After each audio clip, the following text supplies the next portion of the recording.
اعوذ باللہ من الشیطان الرجیم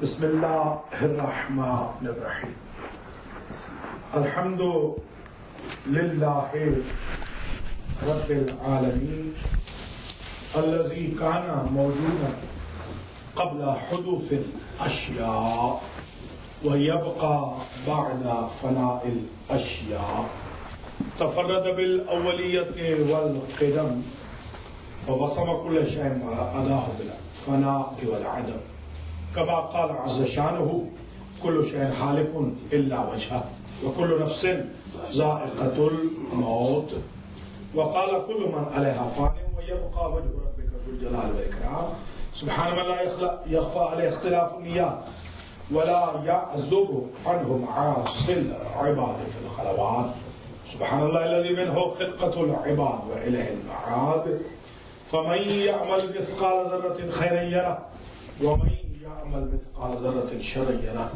نشهد أن لا إله إلا هو الملك الذي لا ينازع في ملكه ولا يزاد في حكمه يعذب من يشاء بما يشاء كيف يشاء ويرحم من يشاء بما يشاء كيف يشاء تعظیم المسیئین عدل وعفو تفضل ونشهد ان محمدا سید المرسلین وخیر المبشرین والمنذرین صلی اللہ علیہ وآلہ الہداة المہدیین اوصیکم عباد اللہ بالاعتصام بالتقوی مومنین کرام گزشتہ ہفتے کے خطبہ جمعہ سے نماز کے عنوان پر گفتگو شروع ہوئی تھی علیکم السلام جو اس جمعہ کے خطبے میں بھی آج بھی کنٹینیو رہے. کچھ گزارشات پچھلے جمعے عرض کی تھی نماز کے بارے میں. آج جس آیے وافی ہدایہ کو عنوان سخن قرار دے رہا ہوں وہ ہے سورہ ہود کی آیت ہے, آخری آیتوں میں ہے وَأَقِمِ الصَّلَاةَ طرفي النهار وزلفا من الليل. اے میرے حبیب آپ دن کے اطراف میں دو طرفیں ہیں دن کی, ان میں نماز کو قائم کیجیے. وزلفا من الليل, اور جب چھائی ہوئی رات ہو تو اس وقت بھی نماز قائم کیجیے.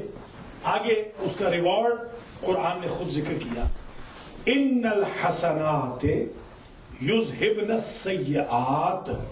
اے میرے حبیب نماز ان نیکیوں میں ہے جو نیکیاں برائیوں کو لے جاتی ہیں. یہ امت کے لیے بہترین پیغام ہے.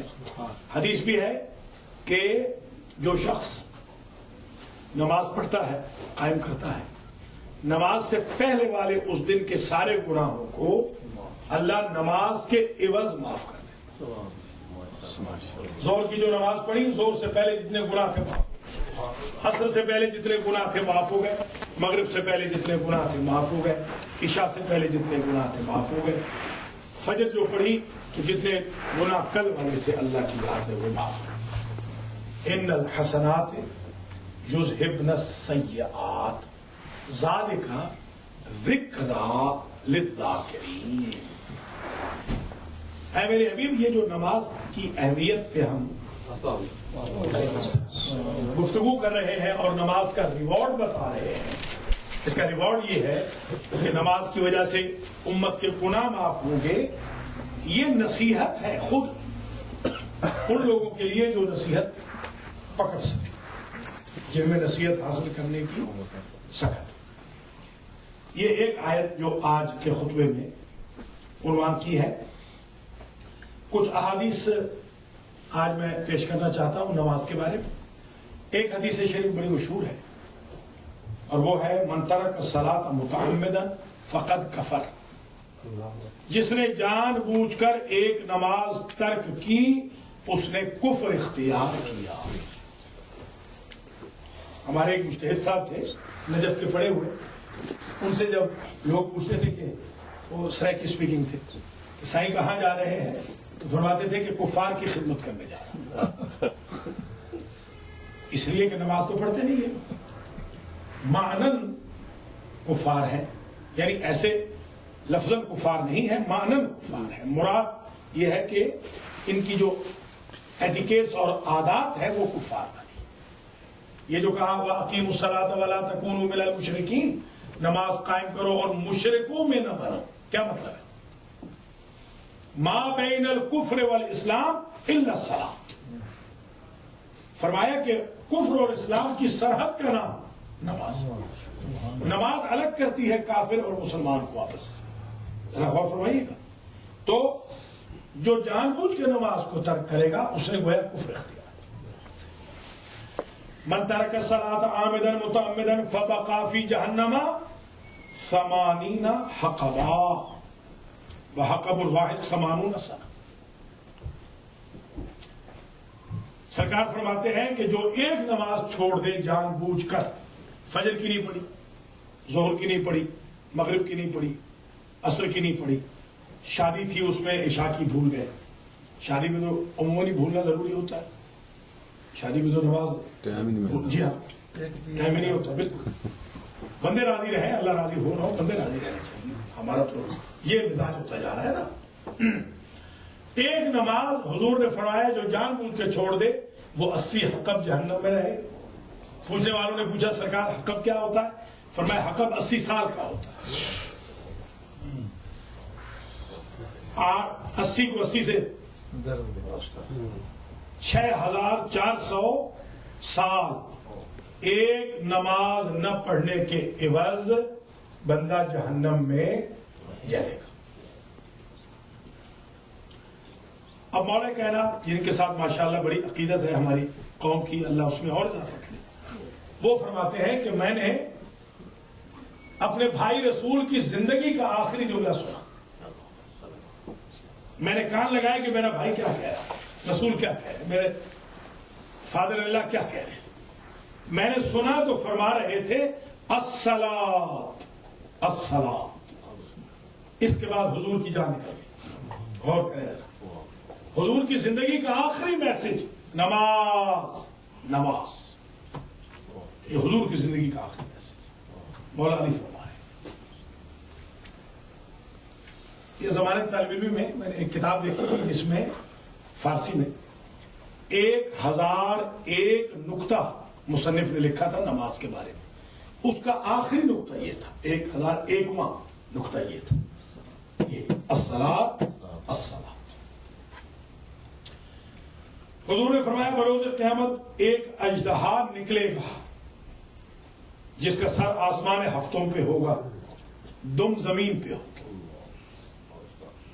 اس کا جوف دہن مشرق اور مغرب تک پھیلا ہوا. جبڑا جو کھولے گا ایک سرا مشرق ایک مغرب کا،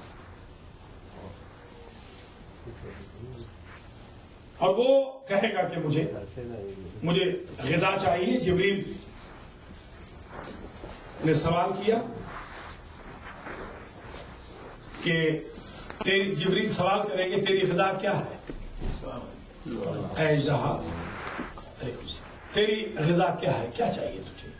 وہ کہے گا 5 قسم کے لوگ میری غذا ہے: بے نماز، مانع الزکات، سود کھانے والا، شراب پینے والا، اور مسجد خانہ خدا میں دنیاوی باتیں کرنے والا. یہ 5 لوگ میری غذا ہے.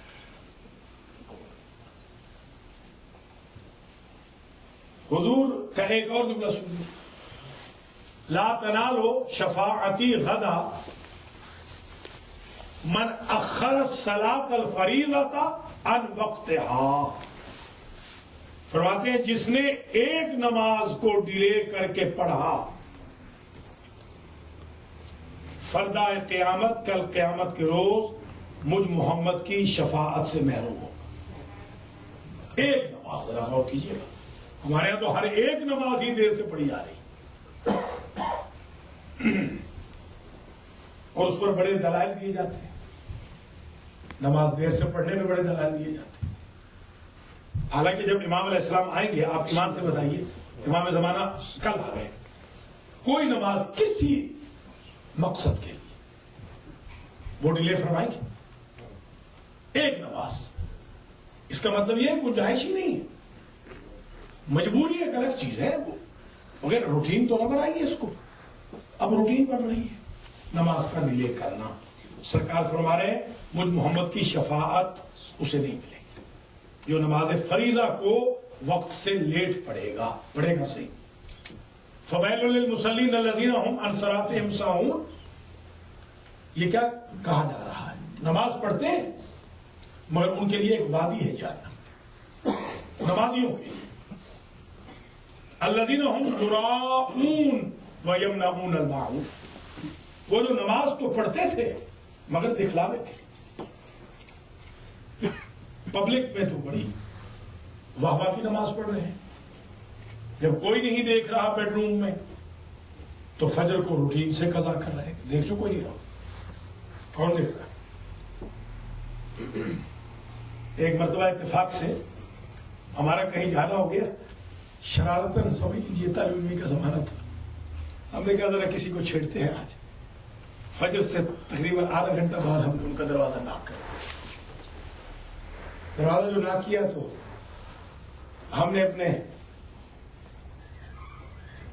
آسان انداز میں کہا کہ آپ کے والد صاحب تو نماز پڑھ کے سو چکے ہوں گے، بچے آئے باہر، انہوں نے کہا نہیں وہ تو نماز پڑھتے نہیں ہیں مولانا، ہمیں تو انہوں نے یہی بتا رکھا تھا کہ ہم تو عبادت سے فارغ نہیں ہوتے، رات کو تو اکثر ہم جا کے ہی گزارتے ہیں۔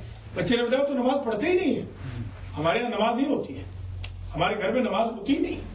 جی ہاں، جب لیڈروں کا یہ حال ہو تو کارکنوں کا پھر کیا حال ہوگا؟ اس لیے یہ جو خطبات آج کل چل رہے ہیں اس کی سیڈیز بھی لے لیں بے شک اور دیں، گاڑیوں میں رواج کم ہو گیا ہے اچھی سیڈی سننے کا، یہ سننی چاہیے تاکہ تھوڑا بہت انسان کے ضرب لگے کردار کے اوپر، ضمیر کے اوپر، نفس کے اوپر، انسائٹ کے اوپر۔ اب چھٹے امام کی ایک حدیث شریف سن لیں، فرماتے ہیں لعنت ہے اس شخص پر